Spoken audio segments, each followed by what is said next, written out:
रामकृष्ण मंडळी, आषाढी एकादशीच्या तुम्हा सर्वांना हार्दिक शुभेच्छा। तर आज आषाढी एकादशी आहे, त्यानिमित्तानं आज आपण साबुदाण्याची खिचडी बनवणार आहोत। तर त्यासाठी मी इथे 1 वाटी साबुदाणा रात्रभर भिजत घातलेला होता। व्यवस्थित आपला साबुदाणा भिजलेला आहे। तुम्ही 3 ते 4 घंटे सुद्धा साबुदाणा भिजवून घेऊ शकता, व्यवस्थित भिजला जातो। रात्रभर भिजवलेल्या साबुदाण्याची खिचडी अशी मोकळी आणि मऊ होते, त्यामुळे तुम्ही रात्रभर भिजवून घेऊ शकता। असं मस्त आपला साबुदाणा भिजलेला आहे। तर आता आपण खिचडी करायला घेऊया। खिचडी बनवण्यासाठी मी इथे एक पॅन ठेवलेला आहे। तर यामध्ये आपल्याला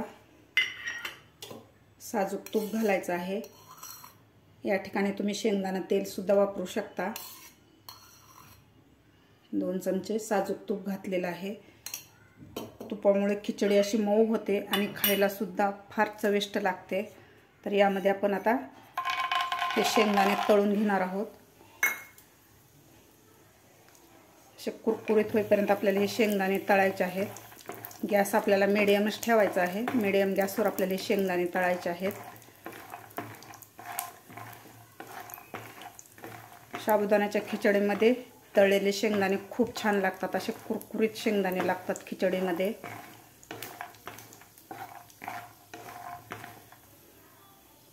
शेंगदाणे आपले व्यवस्थित तळलेले आहेत। असे कुरकुरीत होईपर्यंत मी शेंगदाणे तळून घेतलेले आहेत। तर आता आपण हे शेंगदाणे काढून घेऊया। शेंगदाणे काढून घेतलेले आहेत। त्यामध्ये मी इथं 4 हिरव्या मिरच्या अशा बारीक कापून घेतलेल्या आहेत, ते घालायच्यात आपल्याला। मिरची सुद्धा व्यवस्थित आपल्याला तळून घ्यायची आहे। मिरची सुद्धा आपली व्यवस्थित तळून झालेली आहे। तर यामध्ये घालायचं आपल्याला उकडून घेतलेला बटाटा। 1 बटाटा उकडून घेतलेला आहे मी। त्याच्या अशा थोड्या जाड फोडी करून घेतलेल्या आहेत बटाट्याच्या। तर बटाटा सुद्धा आपल्याला ह्या तुपामध्ये व्यवस्थित परतून घ्यायचा आहे 3 ते 4 मिनिट। तर यामध्ये आपल्याला घालायचे मीठ,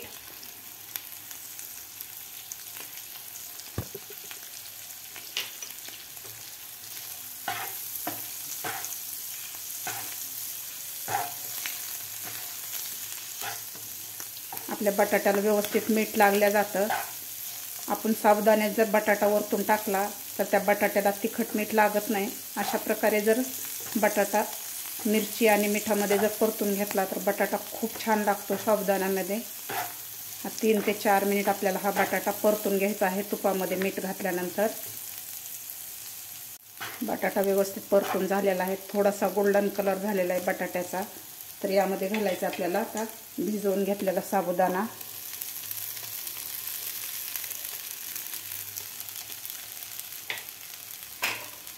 आता साबुदाणा सुद्धा आपल्याला खालच्या बटाट्यामध्ये व्यवस्थित मिक्स करायचा आहे। आपला साबुदाणा व्यवस्थित भिजलेला आहे। भिजलेल्या साबुदाण्याची खिचडी अशी मस्त मोकळी होते।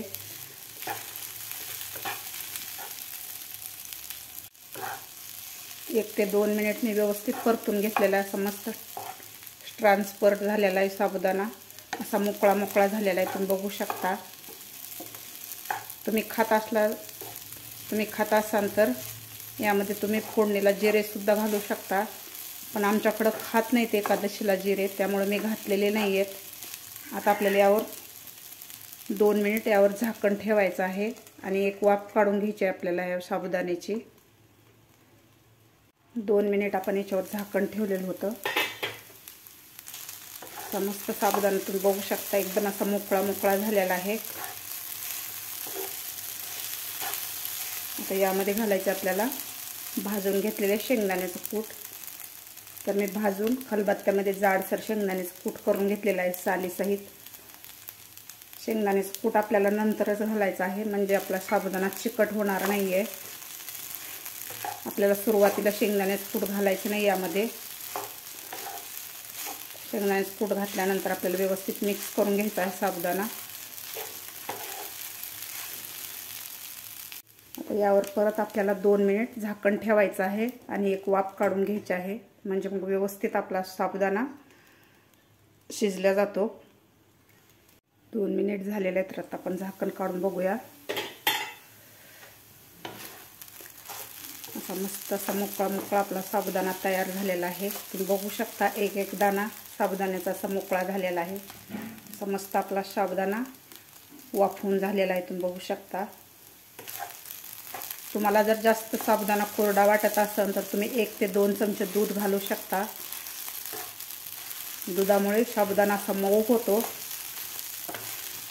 अशा प्रकारे केलेला साबुदाणा 5 ते 6 घंटे एकदम असा मऊ मऊ राहतो, असा कडक होत नाही साबुदाणा आणि चवीला सुद्धा अप्रतिम लागतो।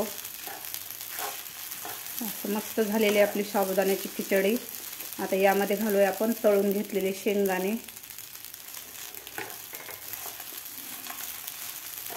अशी मस्त झालेली आपली साबुदाण्याची खिचडी 5 ते 6 घंटे एकदम अशी मऊ मऊ राहते। अशा प्रकारे केलेली खिचडी अजिबात कडक आणि वातड होत नाहीये। अशा प्रकारे नक्की एकदा तुम्ही खिचडी करून बघा, खूप छान लागते चवीला सुद्धा।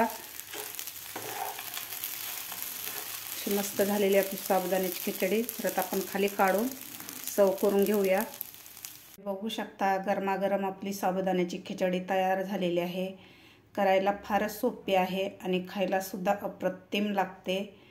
तुम्ही सुद्धा नक्की अशा प्रकारे करून बघा। तुम्हाला माझी आजची रेसिपी आवडली असेल तर एक लाईक नक्की करा। माझ्या चॅनलला अजून सबस्क्राईब केलं नसेल तर जाता जाता नक्की सबस्क्राईब करा।